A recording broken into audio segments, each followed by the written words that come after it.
So the reason I need nurses so badly is because now's the time to act, and I will not permit reform to be postponed or imperiled by the usual ideological diversions. We don't need more partisan distractions. If there are real concerns about any aspect of my plan, let's address them. If there are real differences, let's resolve them. But we have talked this issue to death, year after year, decade after decade, and the time for talk is winding down. The time for bickering has passed. We're not the first generation to take up this cause, but we can and have to be the last.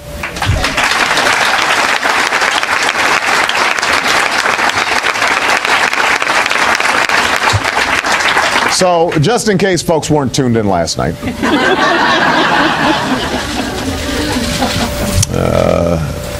if they were watching So You Think You Can Dance,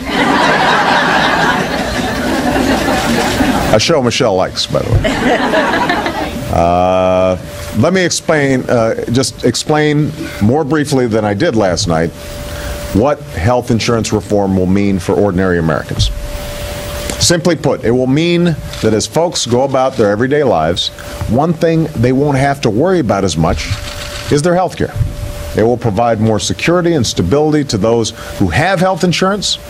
It will provide insurance to those who don't, and slow the growth of health care costs for our families, our businesses, and our government.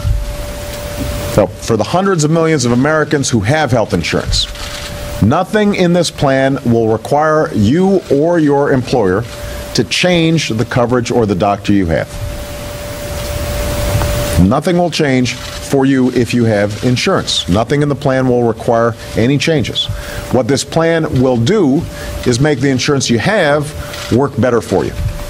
We'll put in place strong consumer protections that will make it illegal for insurance companies to deny a person coverage on the basis of a pre-existing condition.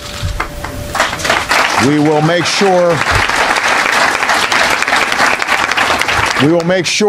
that we place a limit on how much folks have to pay for out-of-pocket expenses.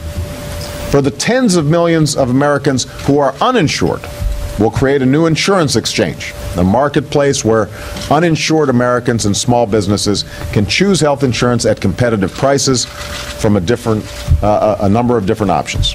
And by pooling the uninsured and small businesses together as one big group, we give insurance companies an incentive to participate and give consumers leverage to bargain for better prices and quality coverage.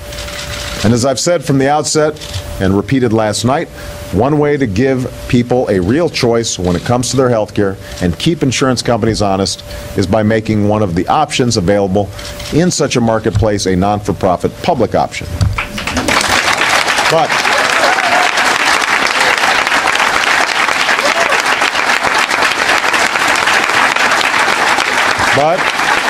let me just repeat, because this is the source of the rumor that we're plotting some government takeover of healthcare.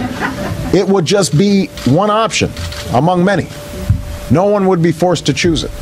And everybody believes that the vast majority of people will still be getting their insurance through private insurance. Add it all up, and the plan I'm proposing will cost around $900 billion over 10 years, $90 billion a year. That's real money. But it's far less than we've spent on the Iraq and Afghanistan wars.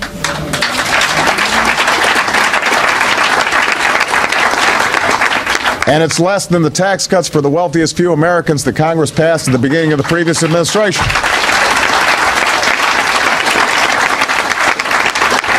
The cost of this plan will not add to our deficit. The middle class will be rewarded with greater security, not higher taxes. And if we're able to slow the growth of healthcare costs by just a fraction of 1% each year, we will actually reduce the deficit by $4 trillion over the long term. And by the way, when we stop spending money on things that don't improve quality, then we can start spending money on things that do improve quality. Which means, for example, that we can start paying our nursing professors more money to train more nurses, so that we can actually have the kind of quality of care that we need. Just one example, a random example that I chose.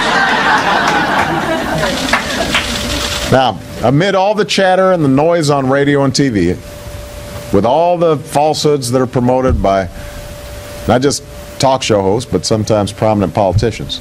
Sometimes it can be easy to lose sight of what the debate over reform is all about. It's about stories like the one told by an oncology nurse named Teresa Brown. A few weeks ago, Teresa wrote a blog post about a patient of hers. He was in his 60s, recent grandfather, Steelers fan. Spent the last 3 months of his life worrying about mounting medical bills. And she wrote, "My patient thought he had planned well for his health care needs. He just never thought he would wake up one day with a diagnosis of leukemia. But which of us does?" she asked. And then she wrote, "That's why we need health care reform." Nurses, that's why we need health care reform. I am absolutely confident that if you continue to do your part, nurses, you guys have a lot of credibility. You touch a lot of people's lives.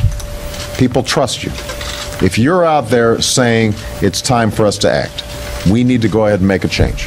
If all of us do our parts, not just here in Washington, but all across the country, then we will bid farewell to the days when our healthcare system was a source of worry to families and a drag on our economy, and America will finally join the ranks of every other advanced nation by providing quality, affordable health insurance to all of its citizens. That's our goal. We are going to meet it this year with your help. Thank you very much, everybody. God bless you.